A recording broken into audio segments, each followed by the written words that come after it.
دیکھیے am happy کہ B J پی تو نہیں پر کم سے کم پاکستان کے جو پرائم منسٹر ہیں وہ واجپئی جی کی جو پالیسی رہی ہے ڈائلاگ اینڈ ریکنسلیشن، یعنی دو ہمسایہ کو کس طرح سے مل جل کے رہنا چاہیے، اور اس کے ساتھ ساتھ مسئلہ کشمیر کے حل کے حوالے سے بھی ڈائلاگ پروسیس کی بات کرتے تھے واجپئی جی. تو یہ اچھی بات ہے کہ کم سے کم جو ہمارا ہمسایہ ملک پاکستان اس بات کو سمجھتا ہے. بی جے پی والے اس پالیسی کو نگیٹ کرتے ہیں، بلکہ جو جموں کشمیر، جو ہم جیسی جماعتیں جموں کشمیر کا جو اسپیشل سٹیٹس ہے اس کے ارد گرد جموں کشمیر کا ایک سلوشن چاہتے تھے، اس کو بھی بی جے پی نے انڈو کر کے اس کو بھی اسکریپ کر کے انکانسٹیٹیوشنلی اس مسئلے کو اور زیادہ پیچیدہ کیا ہے.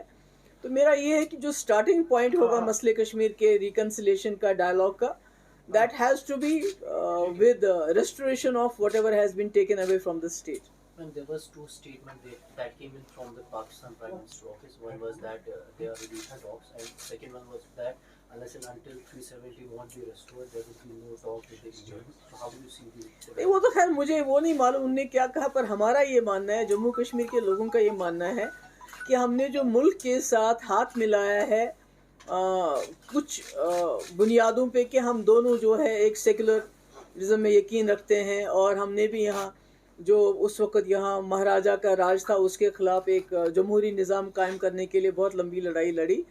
تو ہمارا یہ ماننا ہے، پی ڈی پی کا یہ سمجھنا ہے کہ جموں کشمیر کے مسئلے کا حل جو ہے وہ کانسٹیٹیوشن کے اندر ہوگا، اور کانسٹیٹیوشن نے ہی ہمیں ایک اسپیشل سٹیٹس دیا تھا اس ملک کے، اور جو آپس میں دونوں ملکوں کے رشتے ہموار ہو جائیں، اچھے ہو جائیں، راستے کھل جائیں اور راستے کھلیں، آواجابی ہو، ٹریڈ ہو، باقی چیزیں ہوں، تو وہ ہمارا پی ڈی پی کا ماننا ہے کہ اس میں ریکنسلیشن اور ڈائلاگ جو واجپئی جی بار بار کہتے تھے اس کے علاوہ کوئی چارہ نہیں ہے. میم جو ریسنٹ آرڈرز آئے ہیں اسٹریٹ لینڈ کو کی ایوکشن کو لے کر، اس پہ آپ کیا کہیں گے؟ کیونکہ دور دراز علاقوں میں، دیہی علاقوں میں اس طرح کی جو زمین واپس لینے کا جو پروسیس ہے وہ شروع ہوا ہے اور عام لوگ سفر ہو رہے ہیں. دیکھیے میں نے پہلے بھی کہا ہے کہ جب بھی کوئی قانون بنتے ہیں وہ لوگوں کی ویلفیئر کے لیے بنتے ہیں، بھلائی کے لیے بنتے ہیں، پر یہاں جموں کشمیر میں ہم دیکھ رہے ہیں 2019 کے بعد جتنے بھی قانون یہاں لائے گئے ہیں ان کو ہتھیار کی طرح استعمال کیا جاتا ہے یہاں کے لوگوں کے خلاف. all the laws, all the rules have been weaponized and they are used against the people of the J&K. ان کو ڈس امپاور کرنے کے لیے، ان کو ہیوملیٹ کرنے کے لیے اور ان کو پنش کرنے کے لیے. اور یہ جو لوگوں کو سرکاری زمین جس میں وہ سال سے رہ رہے ہیں، غریب لوگ ہیں، 5 مرلہ 6 مرلہ 10 مرلہ زمین ہے ان کے پاس جس میں مکان بنے ہیں، تو آج ان کو یہ کہنا ہے کہ آپ زمین خالی کر دو، تو مجھے لگتا ہے یہ ایک پنشمنٹ ہے، اور ایک جیسے میں نے کہا کہ یہ ایک ہتھیار کی طرح یہاں کے لیے قانون بناتے ہیں اور اس کو ہتھیار کی طرح یہاں کے لوگوں کے خلاف استعمال کرتے ہیں، اور یہ ٹھیک نہیں رہے گا. کہ مجھے لگتا ہے کہ گورنمنٹ آف انڈیا جو ہے جموں کشمیر کے لوگوں کے صبر کا امتحان لے رہی ہے. تو ایک وقت عنقریب آنے والا ہے کہ جب یہاں کے لوگ جو ہیں اور کہتے ہیں نا اس سے زیادہ برداشت کر نہیں پائیں گے. یہ بتائیے بھارت جوڑو یاترا جو ہے for me it is about reclaiming the legacy of this country which is the idea of India. Bharat Jodo Yatra جو میرے لیے وہ معنی رکھتی ہے کہ کانگریس پارٹی کی جو ایک اسٹرگل رہی ہے اس ملک کو نہ صرف آزاد کرنے میں بلکہ اس ملک کو ایک سیکولر ڈیموکریٹک کنٹری بنانے میں ہے، جس کو بی جے پی اس وقت تار کرنے پہ تلی ہوئی ہے، جس کانسٹیٹیوشن کو وہ برباد کرنے کے اوپر تلی ہے.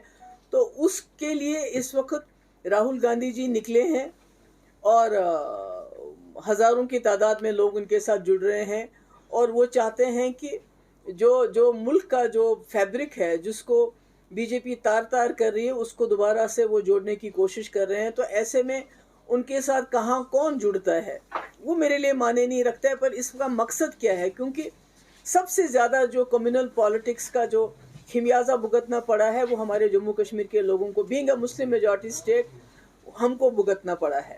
Being a Muslim majority state it was we who decided to be a part of secular democratic India in spite of odds.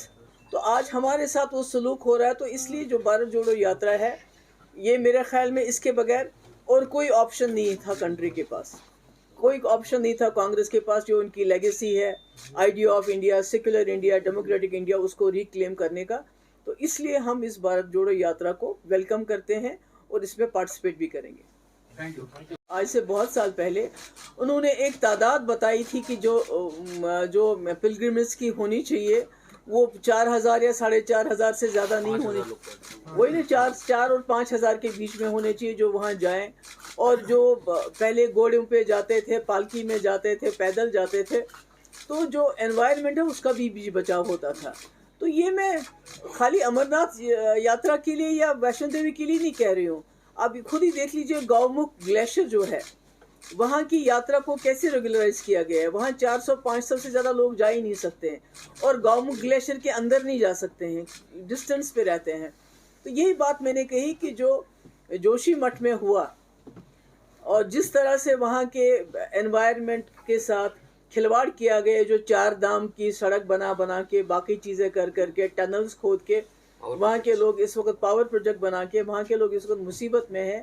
یہ حال کہیں کل ہمارا نہ ہو، کیونکہ ہمارے یہاں بھی یہ سڑکیں جنگلوں میں لی جا رہی ہیں، پورا کیو تک بنایا جا رہا ہے اور تعداد کے اوپر کوئی لمٹ نہیں ہے. تو کہیں خدا نہ خواستہ کل کو یہاں بھی اس قسم کی ٹریجڈی نہ ہو اور یہاں بھی اس قسم کا کھلواڑ جو ہمارا بہت ہی ہمارا ڈیلیکیٹ ہے ہمارا انوائرمنٹ اس کے ساتھ. اور ہمارے پاس کچھ بھی نہیں ہے جموں کشمیر کے لوگوں کے پاس اس کے سوا. تو اگر اس کے ساتھ بھی کھلواڑ کریں گے تو یہی ہوگا، نتیجہ یہی ہوگا.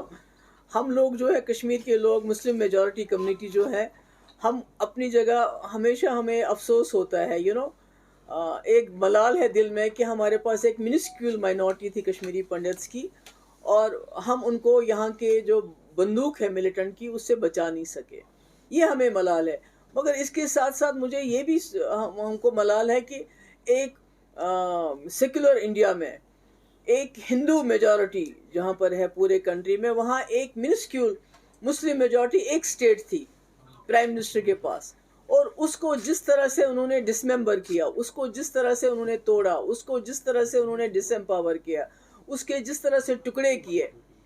تو یہ اس سے بڑی مثال کیا ہو سکتی ہے کہ آپ نے مائنورٹیز ایک مسلمان میجورٹی سٹیٹ کو چن کے اس کو ساتھ اتنا برا برتاؤ کیا. تو ایسے میں مسلمانوں کو ریچ آؤٹ کیا کریں، کیا بتاؤں. ایک آخری سوال میم، آپ کی گورنمنٹ تھی، ایک